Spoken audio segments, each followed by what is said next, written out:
Oke guys, jadi kali ini kita akan ngebahas koin pom-pom Indodax yang dari hari kemarin, tapi hari ini tuh naik kurang lebih ratusan persen ya. Jadi itu ada koin PXG, SSP, dan koin Guard ya. Jadi kita akan menyelidiki ini ya secara fundamentally and technically bagaimana pergerakannya kemarin, yang mana itu merupakan koin pesanan bandar ya. Jadi retail di sini yang menjadi korban ya. Jadi koin-koin kayak gitu emang bikin kayak cepet ya, dan miskin cepet juga gitu. Kenapa? Karena ini contoh aja, kita lihat PXG kemarin itu kurang lebih kumulatif itu naik sekitaran 1000%. Sedangkan setelah mencapai harga 1000 kenaikan 1000% itu langsung kebanting sekitaran 50% hanya dalam satu hari. Jadi bayangkan ya, tiba-tiba kaya, tiba-tiba miskin lagi gitu ya. Nah, jadi selain itu kita kan di akhir akan ngebahas juga mengenai technical and BTC ya. Ini ya pasti akan kita update juga ya guys ya. Jadi buat kalian yang buat mau ngelihat urutan pembahasan, langsung cek di kolom deskripsi. Oke. Jadi yang pertama di sini kita akan ngebahas dari koin PXG dulu ya. Nah, jadi untuk PSG ini guys, dia ada di peringkat 1700 ya. 1700. Tapi di sini poin yang mau gua highlight itu ada di marketnya. Marketnya di sini dia cuma ditradingkan di platform Indodax ya. Di sini dengan volume total 90% ya. Jadi bayangkan ini adalah koin yang dikuasai emang oleh bandarnya Indo sendiri ya, bandar lokal. Bagaimana dari tingkat holders ya Bang ya? Tingkat holders kita bisa ngeliat di Etherscan karena dia berjalan di platform Ethereum. Ya, di sini dia ada 65% wallet nomor satu yang menguasai paling banyak, ini dah pasti dari developer. Kemudian 12%, 7 tambah 2 tambah 1 ini kurang lebih ada 87% ya berarti. Jadi ada 7 wallet utama, ada 7 dompet utama yang menguasai total 87% kepemilikan sirkulasi koin di platform Indodax ya guys ya. Jadi di sini emang kalian wajib berhati-hati sama koin pesanan bandar ini, jangan sampai ketilap, jangan sampai jadi makanan bandar ya guys ya. Jangan sampai lah kalian menjadi target buangan bandar buat take profit ya saat harganya tinggi. Nah, kalian malah nyerok. Nah, itu benar-benar harus dihindari ya. Ya, jujur di sini gua cukup kecewa gitu ya dari Indodax. Kenapa ngelisting koin gak jelas seperti ini? Kenapa? Karena kalau kita lihat websitenya It's Play Game itu sama sekali nggak bisa dibuka ya guys ya. Sama sekali nggak bisa dibuka. Kalian buka aja ini websitenya it's.playgame.com ya. Jadi emang kita kan kalau mau ngeliat koin itu projectnya apa, bagaimana, white papernya, roadmapnya seperti apa, kan dari website. Nah, ini fatal banget sih kalau kata gue, kalau websitenya sendiri nggak bisa dibuka. Jadi emang ya sebenarnya di sini gue bukan menjelek-jelekan koin ini ya. Koin kayak gini tuh bagus ya, bagus buat kalian yang ngebeli di harga bawah, di harga rendah. Tetapi jelek buat kalian yang udah ngebeli di harga tinggi, di harga pucuk. Nah, jadi sesimpel itu guys ya kesimpulannya. Buat koin PXG ini ya.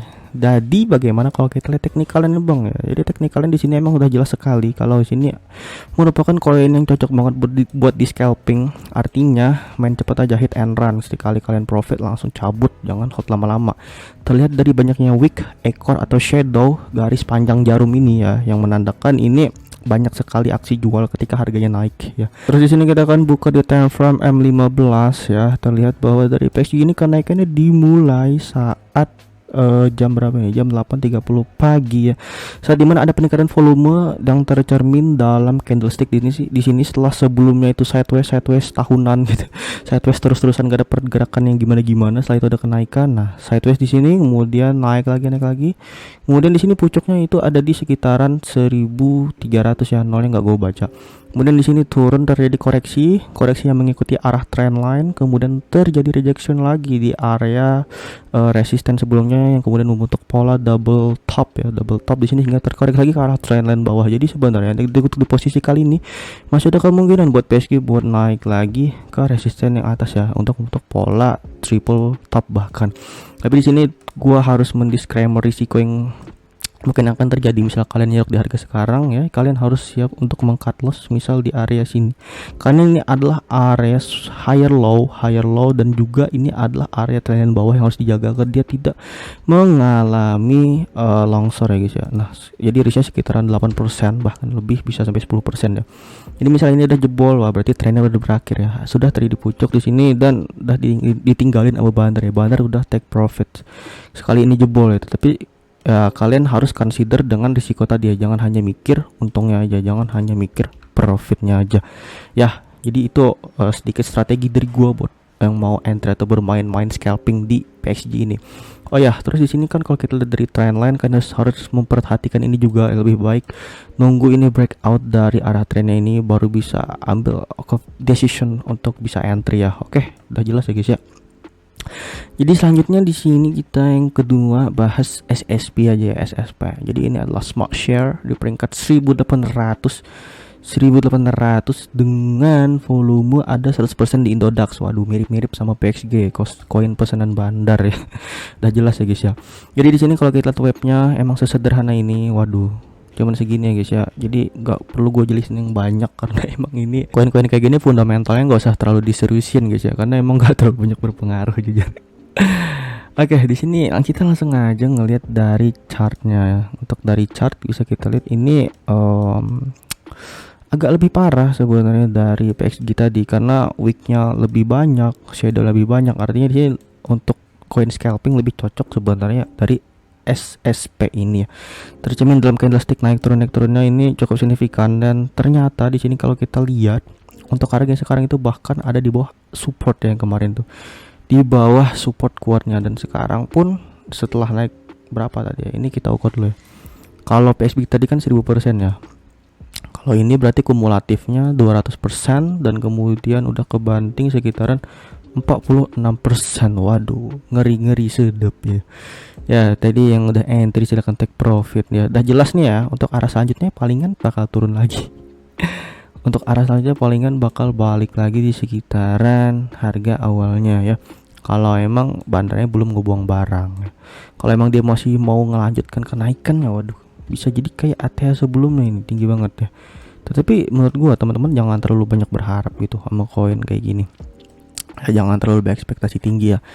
Sesuaikan ekspektasi kalian gitu. Kalau emang udah profit ya udah ambil, kalau misalkan entry kemudian terkena risknya tadi ya udah terima aja gitu ya. Sesuai dengan apa risk and reward ratio yang udah dibikin sebelumnya. Itu untuk SSP. Selanjutnya karena udah mirip-mirip PXG jadi nggak usah kita jelasin banyak-banyak ya.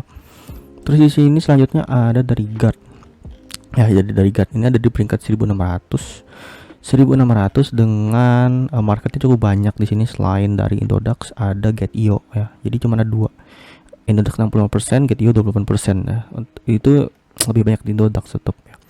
Terus di sini kalau kita lihat websitenya guys, di sini mereka adalah decentralized finance ya. Jadi ya standar sih ya kalau kata gua, ini standar.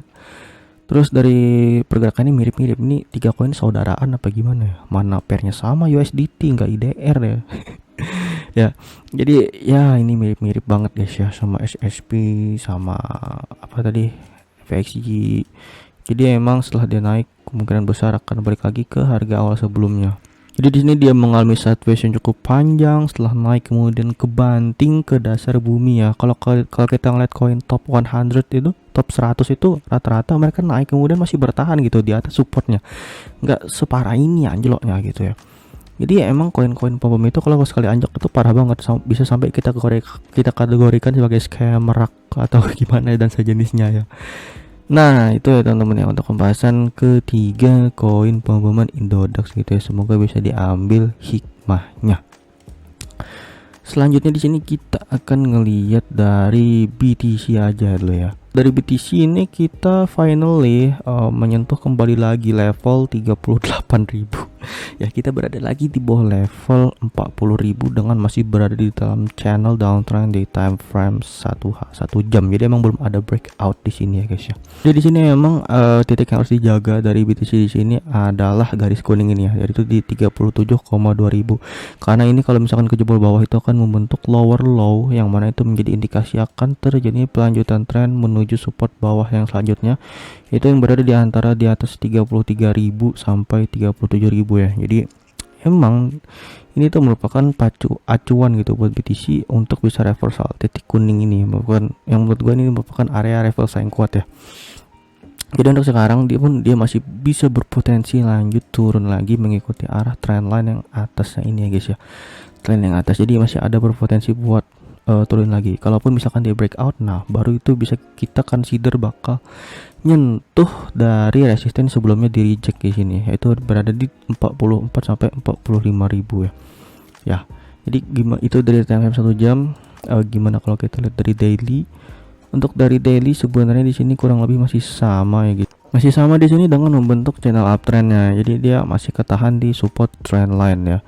Nah, jadi misalkan garis kuning ini kejebol, nah berarti trendline kejebol, struktur higher low, lower higher low yang tadi kejebol. Nah, berarti itu udah fix bakal jatuh lagi ke next support di sini yang ada di 33.000, alias ini adalah biasanya dia bakal ngikutin wick atau ekor yang ada pada candle sebelumnya. Jadi buat sekarang kita masih wait and see dulu buat pergerakan BTC ke depannya ya guys ya. Nah, jadi itu analisa kita pada hari ini.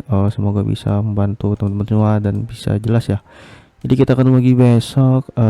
See you next video guys ya. Bye bye. Kita akan rehat saja.